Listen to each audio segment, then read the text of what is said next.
السلام علیکم ورحمۃ اللہ وبرکاتہ بسم اللہ الرحمن الرحیم الحمد للہ والصلاة والسلام علی رسول اللہ وعلی آلہ واصحابہ اجمعین۔ محترم سامعین کرام، میرا موضوع ہے قرآن کی مختصر تفسیر، پارہ نمبر 16، سورہ کہف، آیت نمبر 60 سے 82 تک اللہ سبحانہ وتعالیٰ نے موسیٰ علیہ السلام کا واقعہ بیان کیا۔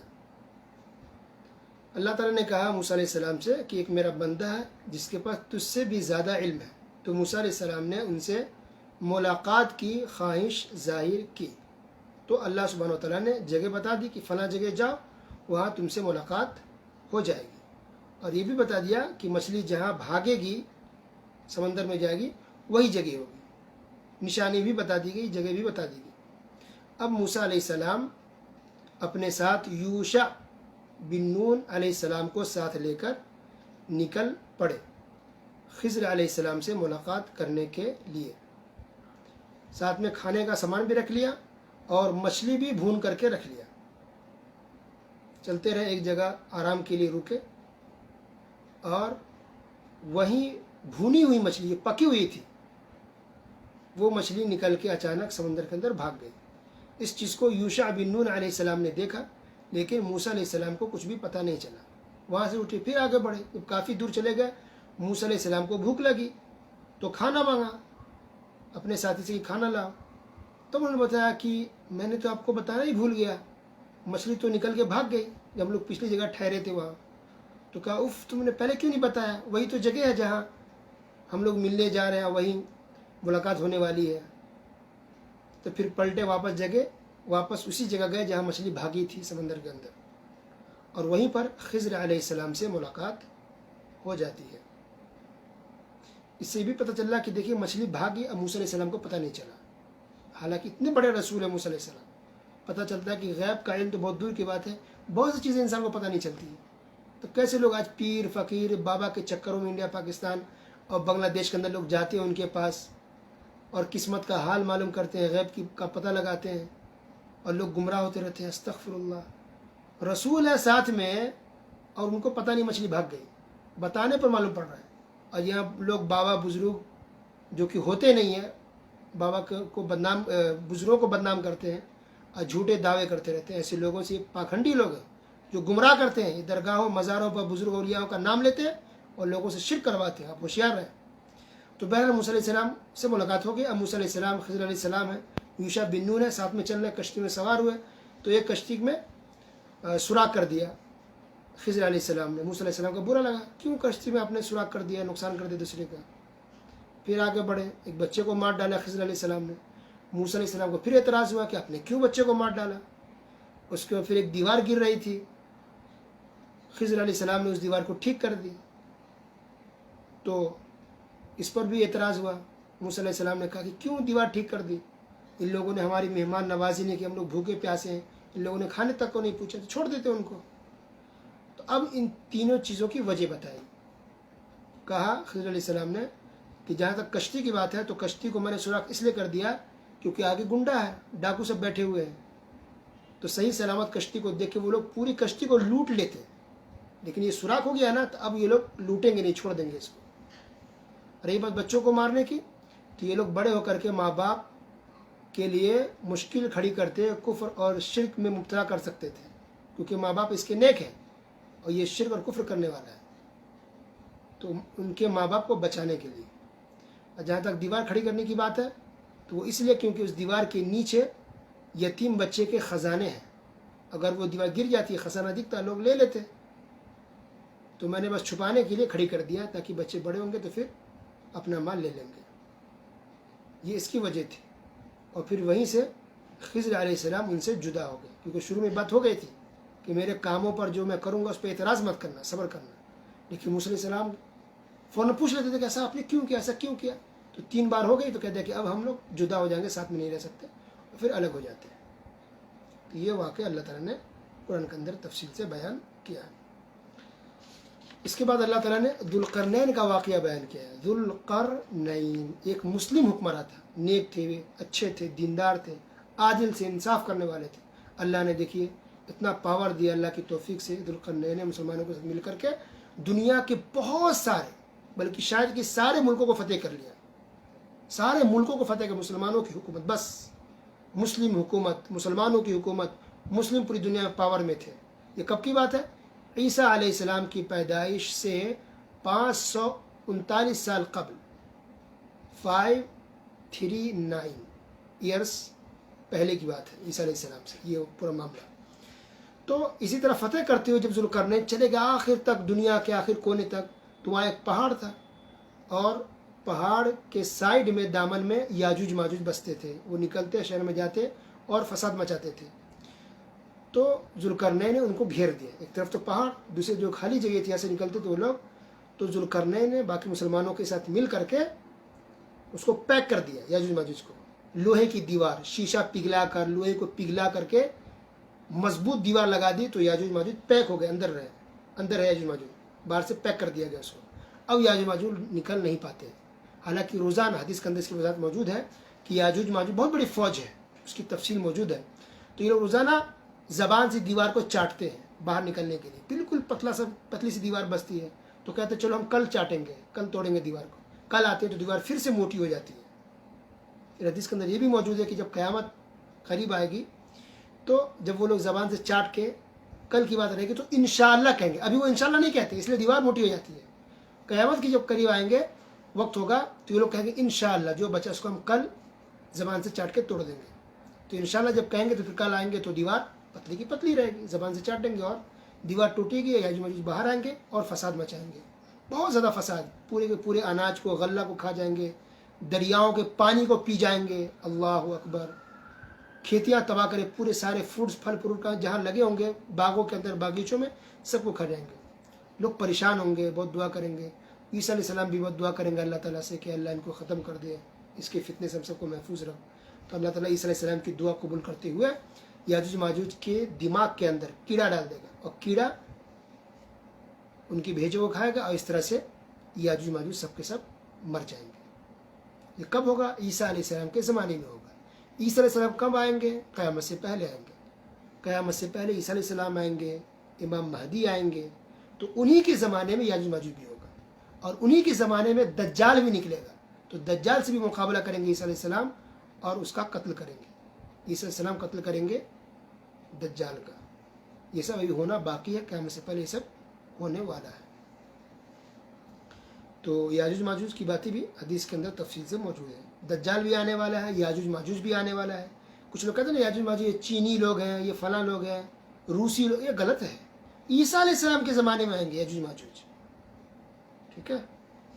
تو یہ جو کورونا کا جو بھی فتنہ ہے یا یہ کہیے کہ لوگ پریشان ہیں کورونا سے، یہ تو کچھ بھی نہیں ہے. اس سے کئی زیادہ پریشانی ہوگی یاجوج ماجوج کے ذریعے. اتنے بڑے بڑے فتنے ابھی اور بھی آنے باقی ہیں. جو آخری آیت ہے سورہ کہف کی، اس کے اندر دیکھیے عقیدے کی بھی بات ہے، توحید کی بات ہے. کچھ بدعتی کہتے ہیں نا کہ نبی صلی اللہ علیہ وسلم کو بشر نہ کہو، محمد مصطفیٰ صلی اللہ علیہ وسلم کو بشر نہ کہو، گستاخی ہوگی.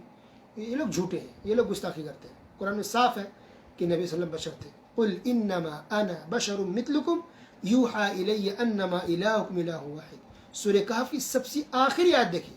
اللہ نے کہا اے نبی کہیے کہ میں بشر ہوں، مثلکم تمہاری طرح ہوں. میں تمہاری طرح ایک انسان ہوں، تمہاری طرح ایک بشر ہوں. میری طرف وحی کی جاتی ہے کہ تم سب کا معبود صرف ایک ہے، اکیلا ہے، اور وہ اللہ تعالیٰ. اس کے بعد ہے سورہ مریم. سورہ مریم جب مکہ کے اندر مسلمانوں کو تنگ کیا جا رہا تھا تو مسلمانوں نے اپنے ایمان کی حفاظت کے لیے ہجرت کر کے حبشہ چلے گئے تھے. حبشہ کے اندر کرسچن کی حکومت تھی، نجاشی بادشاہ. تو جعفر بن ابی طالب رضی اللہ تعالیٰ عنہ نے وہاں کے بادشاہ کے سامنے سورہ مریم کی ابتدائی کچھ آیتیں تلاوت کی، پڑھ کے سنائی. تو بادشاہ کافر تھا اس وقت، پھر بھی رونے لگ گیا، آنکھوں میں آنسو آ گئے.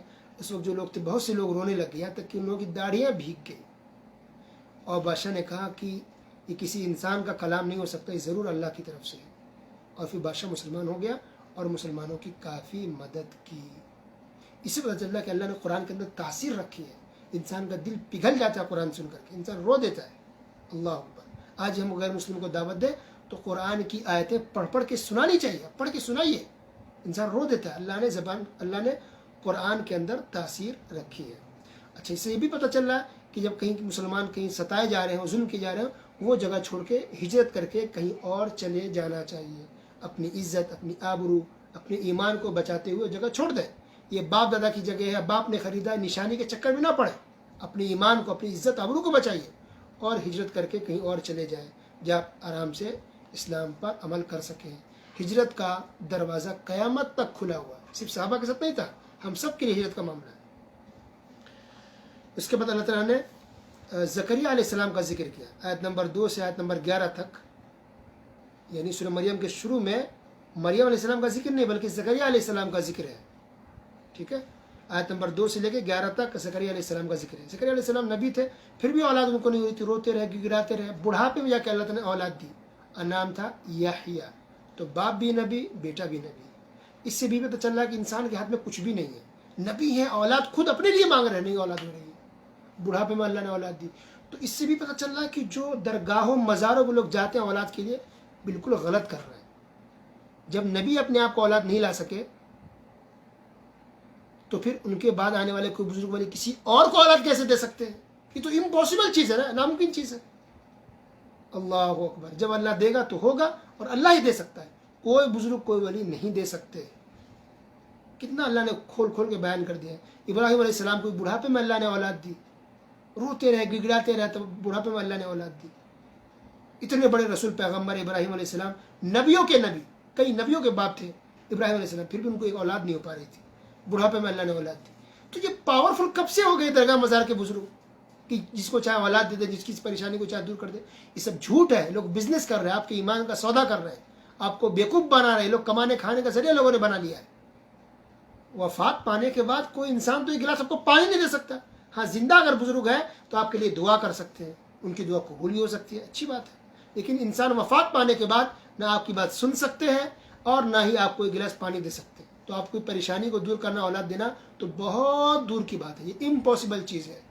اس طرح سے شرک کے اڈے لوگوں نے بنا لیے ہیں۔ کبھی اللہ نے نہیں کہا، نہ ہی رسول نے کہا کہ تم اولیاء و بزرگوں کی قبروں پر جانا، وسیلہ لگانا، یہ تمہاری بات کو اللہ تک پہنچا دیں گے، یہ بات کہیں بھی اللہ نے نہیں کہی۔ کوئی ثابت کر دے قرآن کی ایک آیت سے یا حدیث سے کہ درگاہ جانا چاہیے اور وسیلہ لگانا چاہیے، بالکل غلط بات ہے۔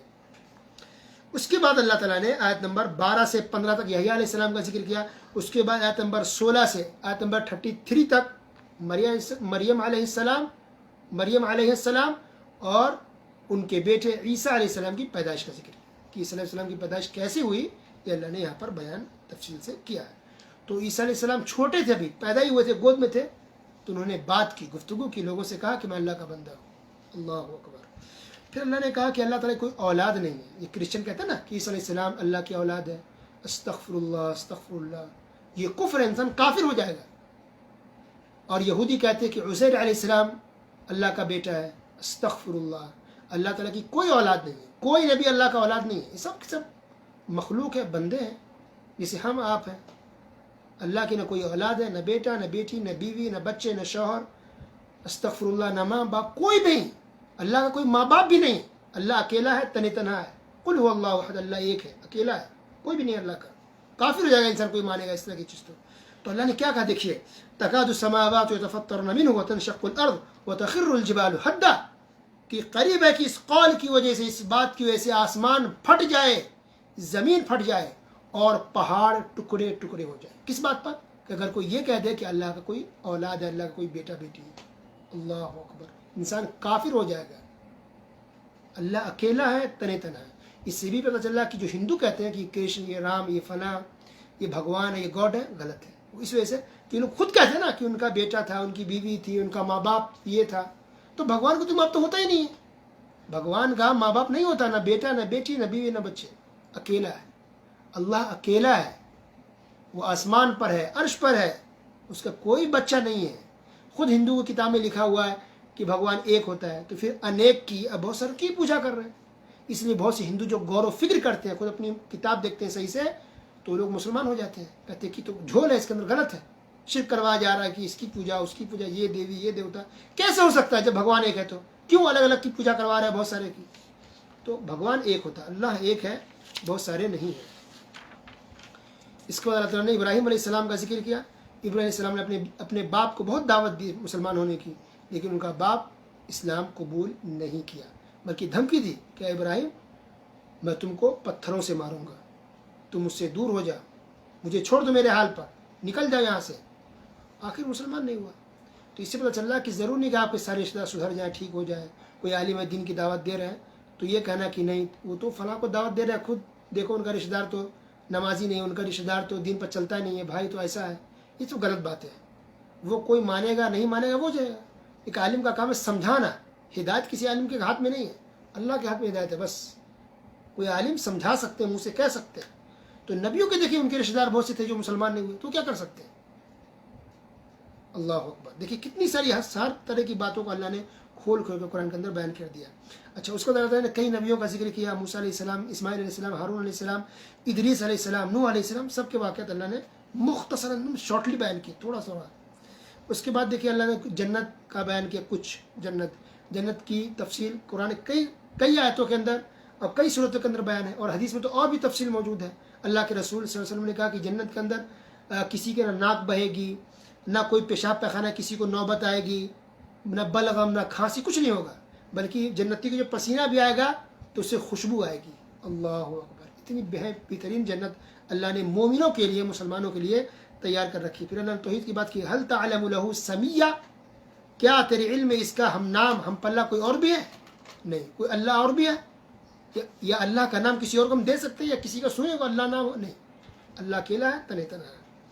اس کو اللہ نے شفاعت کا ذکر کیا کہ کسی کے ہاتھ میں کوئی شفاعت نہیں ہے، قیامت کے دن اللہ جس کو اجازت دے گا وہی سفارش کرے گا، اور جس کے لیے اجازت دے گا اسی کے لیے سفارش کی جائے گی، بس۔ سب کی طاقت نہیں ہوگی، اور نہ ہی سب کے بس میں ہوگا، اور نہ ہی سب کے لیے سفارش ہوگی، لہذا یہ شرک بدعت انسان نہ کرے۔ تو اب اس کے بعد ہے سورہ طٰہٰ۔ سورہ طٰہٰ کے آیت نمبر 5 میں اللہ نے ارشاد فرمایا الرحمن علی العرش استوى، رحمان یعنی اللہ تعالیٰ عرش کے اوپر مستوی ہے، عرش کے اوپر ہے۔ یہ بات قرآن میں ہے، یہ بات حدیث میں ہے، یہ بات صحابہ کا، یہی طریقہ صحابہ کرام کا تھا۔ چاروں ائمہ نے کہا، امام ابو حنیفہ رحمۃ اللہ علیہ نے کہا کہ اللہ تعالیٰ عرش پر ہے، اور جو اس کا انکار کرے یہ کفر ہے۔ یہ ہر جگہ اللہ تعالیٰ ہر جگہ موجود ہے، یہ کفریہ عقیدہ ہے۔ امام مالک رحمۃ اللہ نے کہا کہ ہر جگہ اللہ کا علم ہے، اللہ کی طاقت ہے، اللہ کا پاور ہے، لیکن خود اللہ کہا ہے 7ویں آسمان کے اوپر عرش پر ہے۔ یہ اجماع ہے امت کا، علماء کا اجماع ہے، صحابہ کا اجماع ہے، تابعین کا اجماع ہے، چاروں ائمہ کا، امام ابو حنیفہ، امام مالک، امام شافعی، امام احمد بن حنبل، چاروں امام، چاروں مسلک جو مشہور ہے، ان چاروں اماموں کا بھی عقیدہ تھا کہ اللہ تعالیٰ عرش پر ہے، آسمان کے اوپر ہے، ہر جگہ نہیں ہے، ہر جگہ دیکھتا ہے، ہر جگہ سنتا ہے، سب کی مدد کرتا ہے، لیکن خود اللہ کا ہے، عرش کے اوپر ہے۔ اس کے بعد اللہ تعالیٰ نے موسیٰ علیہ السلام کا ذکر کیا۔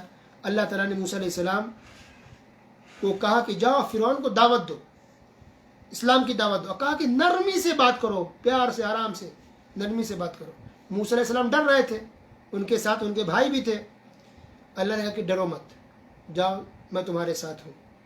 تو اب دیکھیے ایک نبی رسول بھی ڈر رہے ہیں۔ آج کیا کہتے ہیں لوگ بزرگ کے بارے میں، فلاں بزرگ ہے، ولی ہے، جس کو جو چاہے کر دیں، ایسا ہے ویسا، کتنا لوگ گلو کرتے ہیں۔ رسولوں کے ڈر رہے ہیں، گھبرا رہے ہیں۔ سبحان اللہ، پاور دیکھیے۔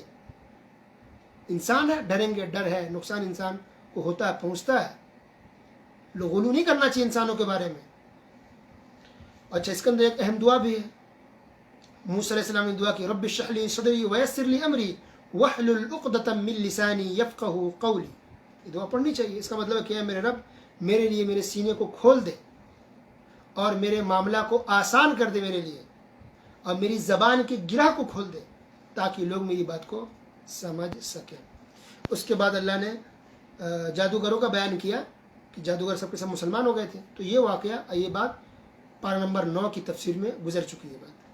اس کے بعد اللہ نے بیان کیا وَمَنْ أَعْرَضَ عَنْ ذِكْرِي فَإِنَّ لَهُ مَعِيشَةً ضَنْكًا وَنَحْشُرُهُ يَوْمَ الْقِيَامَةِ أَعْمَىٰ، کہ جو میری یاد سے، اللہ نے کہا کہ جو میری یاد سے روگردانی کرتے ہیں، دور بھاگتے رہتے ہیں، یاد نہیں کرتے اللہ تعالیٰ کو، اللہ نے کہا کہ اس کی زندگی تنگی میں رہے گی، پریشانی میں انسان رہے گا، اور ہم اسے قیامت کے دن اندھا کر کے اٹھائیں گے۔ تو پھر انسان کیا کہے گا؟ قال رب لم حشرتنی اعمی وقد كنت بصیرا، کہ اللہ تو نے مجھے اندھا کر کے کیوں اٹھایا؟ میں تو دنیا میں ٹھیک ٹھاک تھا۔ اللہ کہے قال كذلك اتتك آیاتنا فنسیتها وكذلك اليوم تنسى، کہ ایسا اس لیے ہے کہ تیرے پاس دنیا میں میری آیتیں آئی تھی، تم نے اسے بھلا دیا میری آیتوں کو، تو آج بھی تجھے بھلا دیا جائے گا۔ اللہ اکبر۔ ہمیشہ انسان کو ذکر و اذکار کرنا چاہیے، اللہ کو یاد کرنی چاہیے، اللہ کی بات کرنی چاہیے، ورنہ معاملہ بہت خطرناک ہونے والا ہے۔ پھر اللہ نے حکم دیا نماز کا کہ اپنے گھر والوں کو نماز کا حکم دو، خود بھی نماز پر جمے رہو، اور ہم تو تم سے رزق کا سوال نہیں کرتے، بلکہ ہم تو خود تم کو رزق دیتے رہتے ہیں۔ تو نماز بہت اہم چیز ہے، نماز پڑھیے، گھر والوں سے پڑھوائیے۔ اور آخر میں ایک آیت یہ بھی ہے، اللہ نے کہا کہ اگر ہم ان لوگوں کو اگر ہلاک و برباد کر دیتے ہیں اور رسول کو بھیجنے سے پہلے، تو لوگ کہتے نا کہ اللہ نے رسول کیوں نہیں بھیجا، ہم ان کی بات مان لیتے اور پھر ہم یہ ذلیل اور رسوا نہیں ہوتے۔ تو اللہ نے رسول بھیجا، حجت تمام ہو گئی ہے۔ اب بھی اگر انسان اگر مسلمان نہیں ہوتا ہے، اسلام دھرم کو قبول اگر نہیں کرتا ہے، تو اس کے پاس کوئی عذر باقی نہیں ہے، وہ سیدھے جہنم میں جائے گا۔ اللہ سبحانہ ہم تمام مسلمانوں کو اسلام کو فالو کرنے، قرآن حدیث پر چلنے والا بنائے۔ آمین وصلی اللہ علی نبینا محمد وعلی آلہ وصحبہ اجمعین، والسلام علیکم ورحمۃ اللہ وبرکاتہ۔